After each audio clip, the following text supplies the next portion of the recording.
Bonjour à tous, bienvenue sur votre chaîne VIRTAP, la chaîne qui vous accompagne dans votre développement personnel et organisationnel afin de devenir plus productif et de maximiser votre rendement. Aujourd'hui, on aura une session de questions-réponses par rapport aux émissions qu'on a faites sur les blessures émotionnelles. On a reçu des questions auxquelles on va essayer de répondre et de donner beaucoup plus d'éclaircissements. Rejoignez-nous.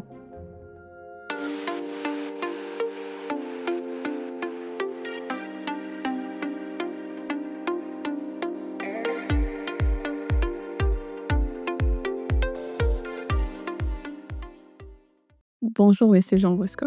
Bonjour. On a fait toute une série par rapport aux blessures émotionnelles. On a vu différentes blessures émotionnelles. Et pour ça, on a reçu aussi des questions par rapport aux blessures. J'ai pris une série de questions. On va essayer peut-être de donner un peu plus d'éclaircissement aux questions qui ont été suscitées par les diverses émissions qu'on a pu faire sur les blessures dans VIRTAP Maîtrise. Okay. La première question, la personne a demandé comment savoir si notre comportement est dû à une blessure ou tout simplement un manque de caractère. Ok, merci. D'abord, il faut savoir que lorsqu'on parle de caractère, on parle vraiment de solidité de l'âme. Donc, une personne qui a un caractère ou une âme solide manifeste des attitudes telles que la patience, telles que la maîtrise de soi, telle que la bonté, telle que la bénignité, etc., etc. Et lorsqu'on parle de blessure, on parle de pensées émotionnellement chargées, mensongères, douloureuses et dominantes. Et cette pensée affaiblit le caractère. Cela étant, dire qu'un comportement est dicté par un manque de caractère ou est dicté par une blessure, c'est à peu près dire la même chose. Car un comportement dicté par un manque de caractère est dicté aussi par une blessure. Et dire qu'un comportement est dicté par une blessure, c'est aussi dire qu'il est dicté par un manque de caractère. Parce qu'un manque de caractère, c'est vraiment une faiblesse de caractère. Je comprends donc vraiment, finalement, c'est pratiquement la même chose. Donc, si je comprends bien, la blessure affaiblit le caractère d'une personne. La deuxième question, la personne a demandé, est-ce qu'on peut retrouver des caractéristiques similaires à plusieurs blessures dans soi-même? Donc, par exemple, si on a parlé de blessures émotionnelles de trahison, je m'y retrouve. On a parlé de blessures émotionnelles de rejet, je m'y retrouve. Est-ce qu'on peut retrouver en soi plusieurs caractéristiques de différentes blessures? Absolument oui, il est possible de retrouver des caractéristiques similaires, mais ça dépend d'autres facteurs pour faire une analyse.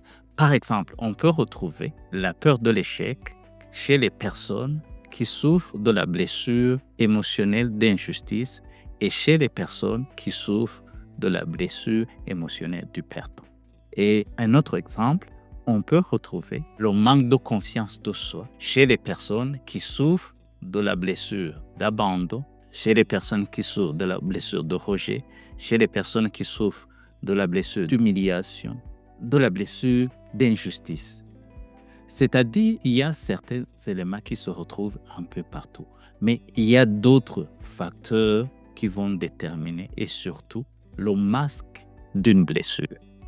D'accord, donc il faut aller donc chercher un peu plus la blessure qui te concerne, mais pas seulement tout ce que les caractéristiques que tu as retrouvées dans toutes les blessures. Si tu ne trouves pas de masque, tu ne vas pas trouver la blessure. Parce que des fois, les caractéristiques semblent similaires, mais l'agencement et la direction est donné vraiment par le masque. Et quand je dis le masque, c'est par exemple la fuite pour le rouge. Si vraiment tu ne trouves pas chez soi la fuite, tu n'as pas le rouge. C'est par exemple la dépendance dans le cadre de la bande qu'on n'a pas encore vue. C'est par exemple la démission, l'exposition au danger dans le cadre par exemple de l'anéantissement. Donc si tu ne trouves pas le masque, tu n'as pas trouvé la blessure parce que les caractéristiques peuvent être similaires. Donc je garde qu'il faut trouver le masque pour trouver la blessure. Absolument. La troisième question qu'on a eue, c'est est-ce que les blessures émotionnelles ont ce pouvoir de dicter notre vie? Et si oui, la personne demande pourquoi alors on s'entête à refuser qu'on est blessé? Absolument, les blessures ont le pouvoir de dicter nos comportements, de déterminer notre vie. Pourquoi? Parce que lorsqu'on parle de blessures, on parle d'une pensée dominante, c'est-à-dire du fait qu'elles sont dominantes et sont capables de déterminer nos émotions. Et nos émotions peuvent influencer nos attitudes peuvent influencer nos comportements peuvent influencer ou déterminer notre style de vie et notre style de vie détermine ou engendre la tournure de notre vie. Donc, c'est une suite logique. Mais pourquoi on s'entête à ne pas croire qu'on est blessé? Parce que les blessures sont inconscientes. Si tu n'as pas une personne qui s'y connaît pour t'aider à prendre conscience de ces blessures, tu ne vas pas savoir que tu es blessé. Et c'est normal. La plupart des personnes ne savent pas qu'elles sont blessées. Elles croient que leurs comportements sont semblables d'ailleurs à ceux de leurs proches, à ceux de leur ethnie, à ceux de leur nation, etc., etc. C'est quelque chose de vraiment particulier à prendre en compte parce que ça dicte notre vie. Donc, on devrait plutôt nous-mêmes aller chercher si on n'est pas blessé. Plutôt le sens inverse que de refuter qu'on ne l'est pas. La quatrième question, la personne a demandé que faire par rapport à l'ignorance de son mal quand on n'arrive pas à trouver ce qui est à la source de notre blessure. Quand on a mal, mais on ne sait pas pourquoi on a mal. Il peut y avoir de la lumière chez soi, chez n'importe quelle personne. Mais même si on a de la lumière, on n'est pas nécessairement un spécialiste de la psychologie des profondeurs. Parce que les blessures se logent dans le subconscient, dans les cœurs humains. Et peu de personnes ont la connaissance de pénétrer dans les profondeurs de l'âme. C'est pourquoi il est mieux d'aller consulter des professionnels, des personnes qui s'y connaissent pour t'aider à plonger dans tes profondeurs. C'est intéressant. Cette question va à peu près dans l'autre que l'autre personne a posé, mais là, la personne dit pourquoi on n'arrive pas à changer, même quand on a découvert son mal. Tu peux découvrir ton mal, mais tu peux ne pas découvrir la solution à ton mal.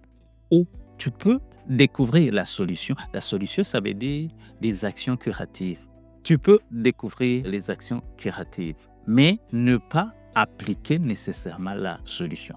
Parce que les personnes peuvent prendre conscience de leur mal, peuvent connaître les solutions, mais ne pas s'adonner à les appliquer systématiquement et intensément. C'est pour cette raison que tout processus de guérison comprend nécessairement 3 principales étapes.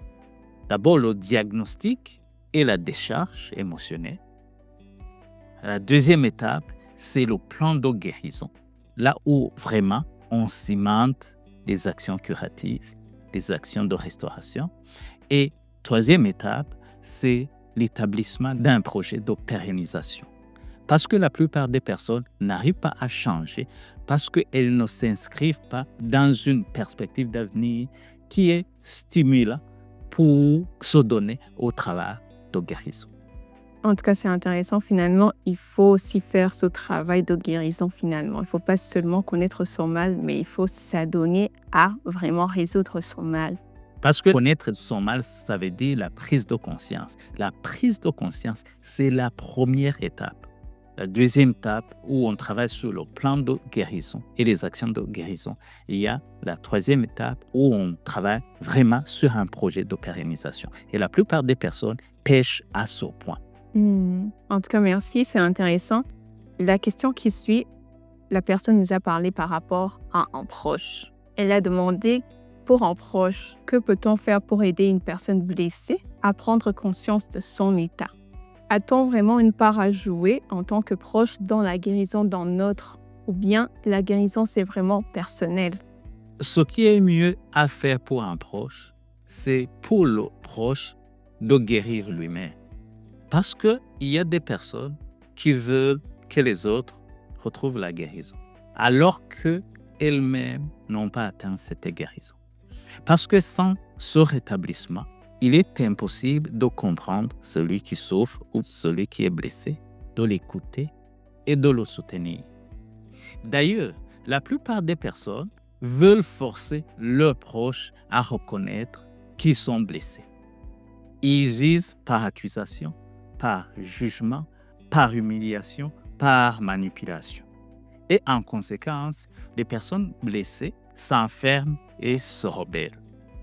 Ce qui est mieux pour les proches, c'est vraiment de guérir eux-mêmes, de changer eux-mêmes, de manifester une communication non violente, de manifester une compréhension. Et tout cela, c'est difficile pour une personne qui n'est pas, elle aussi, en instance de guérison dans le processus ou dans cette phase. Et vraiment, la guérison est personnelle. Ce que les proches peuvent faire, c'est de créer un climat favorable à la guérison, à la restauration, au rétablissement. Donc, si je comprends bien, si je veux aider un proche, c'est d'abord à moi aussi de m'assurer que j'ai guéri, que j'ai fini mon processus de guérison. Comme ça, je vais créer un environnement qui permet à l'autre même de réaliser qu'elle est blessée, donc, et de pouvoir l'accompagner ainsi. Pas nécessairement de guérir complètement.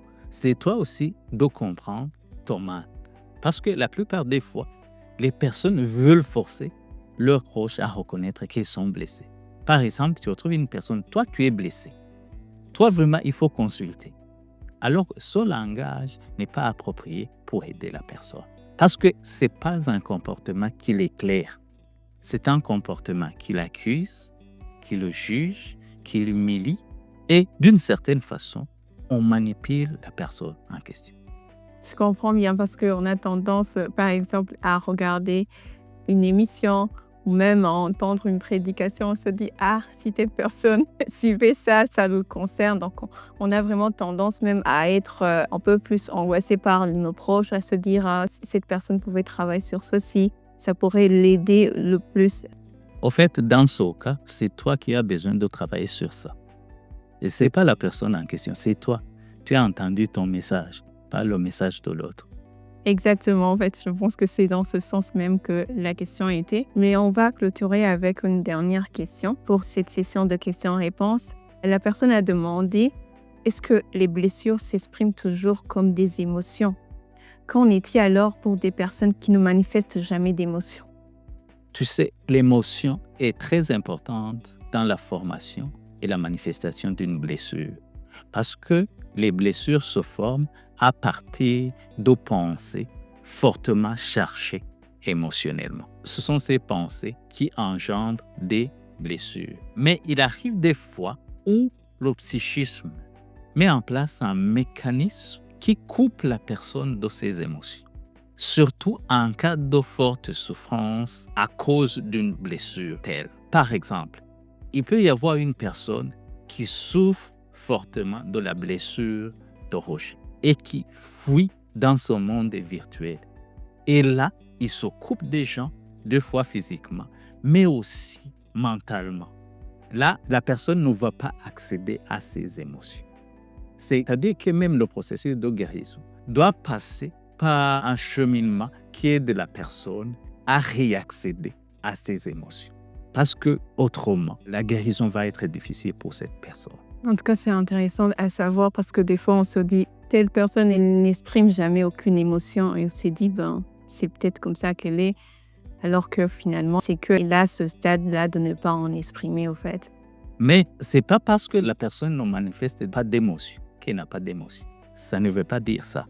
Il y a des personnes qui n'expriment pas d'émotion, mais qui vivent intérieurement l'émotion. Mais il y a des personnes qui intérieurement n'accèdent même pas à leurs émotions. C'est-à-dire qu'elles sont coupées de leurs émotions. C'est cela dont je parlais. Pour les aider, on doit les conduire dans un processus qui les aide dans une première étape à accéder à leurs émotions, afin de pouvoir analyser la teneur, l'ampleur de ces émotions. Merci beaucoup pour ces réponses à ces questions qui ont été posées. Peut-être qu'on pourra une autre fois revenir sur d'autres questions qu'on continue de nous poser par rapport aux différentes émissions qu'on est en train de proposer à des personnes et qui se sentent de plus en plus concernées et peut-être ont des questions pour mieux comprendre. Je vous remercie beaucoup. Merci. J'espère que vous aurez pu trouver un peu plus de lumière par rapport à ce qu'on a pu voir dans diverses émissions et pouvoir trouver des réponses par rapport à vous-même, comment vous améliorer dans votre quotidien, comment connaître votre mal, comment le guérir et même comment pouvoir accompagner vos proches dans un processus de guérison des blessures émotionnelles. Merci de nous suivre. Si vous n'êtes pas encore abonné, je vous prie de le faire. Aimez la vidéo, partagez la vidéo avec vos proches et ne manquez plus d'autres vidéos par la suite. Merci, à la prochaine.